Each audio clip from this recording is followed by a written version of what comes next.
What's going on, everybody? Welcome in the Vikings Now by Chad Sports. My name is Patrick Siepman, and coming up on today's show, did this man right here, Kwesi Adofo-Mensah, find another hidden gem? As we know, last year, his biggest steal was finding Ivan Pace Jr. in the UDFA class. So we're going to be going over 5 players who could potentially break out this season for our Minnesota Vikings. But before we dive into that, I want to get the pulse of the fan base here real quick. Do you guys trust Kwesi Adofo-Mensah? If so, if yes, just drop a like on today's video. But if you guys don't, comment why, comment your thoughts on the Vikings GM down below in the comments section.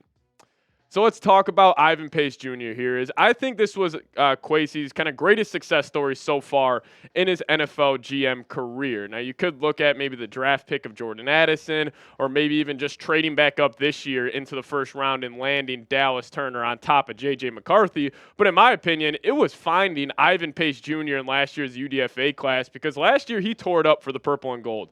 PFF graded him out as a 77.1 overall, which was one of the top-rated linebackers across the league. But his grades play out fairly well. I mean, run defense, 61.2, pass rush, 78.0, coverage, pretty solid as well, 77.7.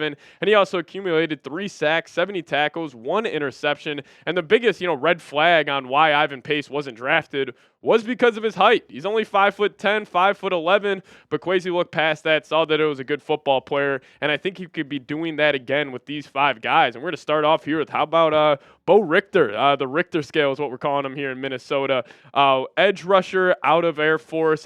He is an absolute stud, man, and he's been lighting it up in the preseason so far. Freak athlete. I love the confidence and the swagger he plays with. And I'll tell you what, when I see him out there on the football field, I don't know if it's just a massive arm sleeve, but he reminds me a lot of J.J. Watt. Now, he does obviously have his weaknesses as he gets neutralized, a ton by bigger offensive linemen. We saw him struggle a couple of reps versus the Cleveland Browns, but overall, he's been filling up the stat sheet in the preseason. I mean, in just 2 games played so far, he's had 2 sacks, 7 tackles, 5 solo tackles. He also got to the quarterback 3 times there. And, my favorite part of the game is the energy, is the confidence, is the swagger he plays with. Anytime he makes a big-time play, he's getting up, he's, screaming, "Let's go" to the crowd. He was even seen, getting the crowd going with a skull chant in the middle of the game versus the Raiders. So I think he's got an outside chance to make this roster. Not sure if he's going to be a true rotational piece this year, but maybe Kwesi found another gem here for the future for our Vikings defense. But let's kick it to a wide receiver who has bounced around the practice squad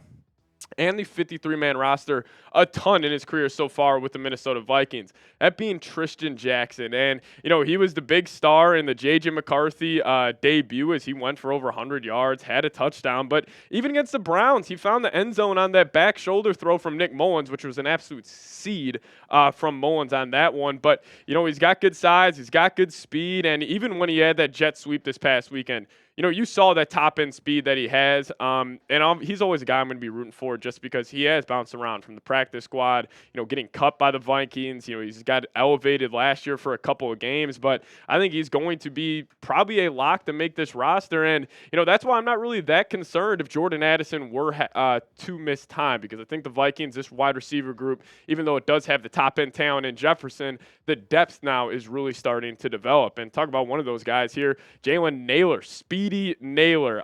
Jefferson on a podcast actually yesterday, he was asked, what wide receivers in the entire NFL do you think have the best chance of breaking out? And he listed guys like Tank Dell.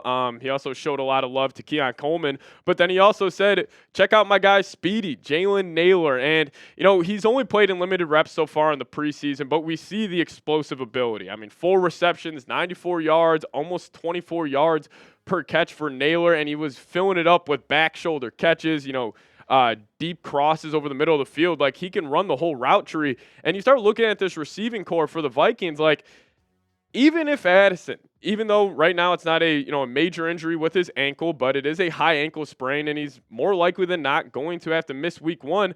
But even if Addison is going to miss time, the Vikings can afford that. Very similar to my feeling on the TJ Hawkinson injury, as you have Robert Tonyan, Josh Oliver, you have good rotational guys to step in and fill that void. I think with the emergence of Naylor and Jackson in the preseason, they can afford, Jordan Addison maybe missing a month if he is suspended for 3 or 4 games, however that ends up shaking out. But, I really am confident in this receiving core, moving forward. And, I've had people reach out to me. Should the Vikings now consider trading Addison with Naylor, with Jackson stepping up? I don't really have a clear answer for you guys right now, but I'll ask you, would you consider trading Jordan Addison? Give me a Y for yes or an N for no down below in the comments section. Obviously, with a couple guys emerging, I think that, could be on the table, maybe not this year, but, potentially down the line.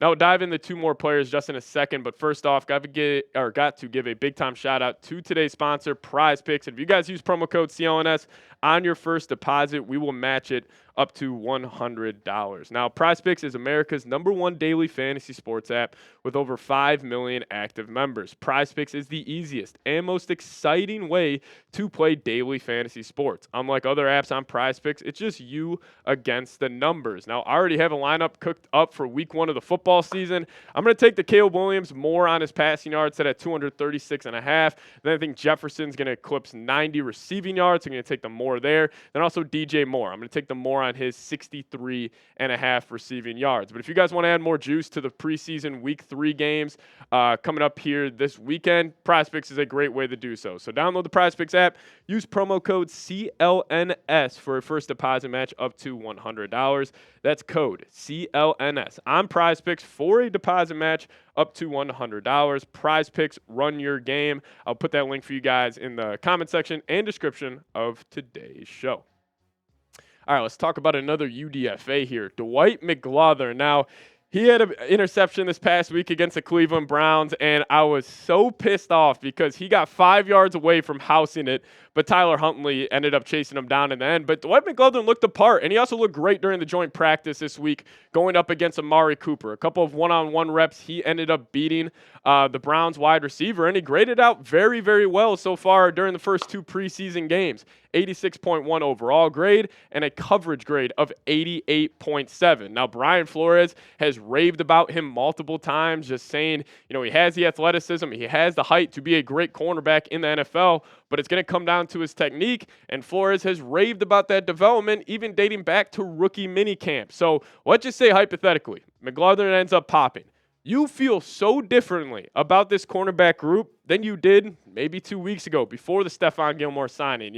After the Caleb Evans injury, you started looking around at this unit and saying this could be a bottom 3 unit in the entire NFL. But now with Byron Murphy, Gilmore, Shaq Griffin working his way back from injury, then if you just have one of those guys like Evans, McGlother, and Williams, one of those guys ends up popping, you got a very solid, group there. Obviously, led by Brian Flores, who gets the most out of his cornerbacks. But let's kick it to a UDFA from last offseason. Andre Carter. Now, if you guys don't remember Andre Carter, he was ranked as one of the top edge rushers before 2 college football seasons ago, but he had a down year his senior year at Army and ended up going undrafted. But, he is a huge developmental project. He has the size, he has the athleticism. It just comes down to technique with him and, adding on some physical strength. I think is going to be key in his development. But, hey, against the Browns this past weekend, he got home to Tyler Huntley, hit his arm. He ended up throwing the interception to McGlother, and so he was able to get home a couple times. But you see the pop. You see the potential with him.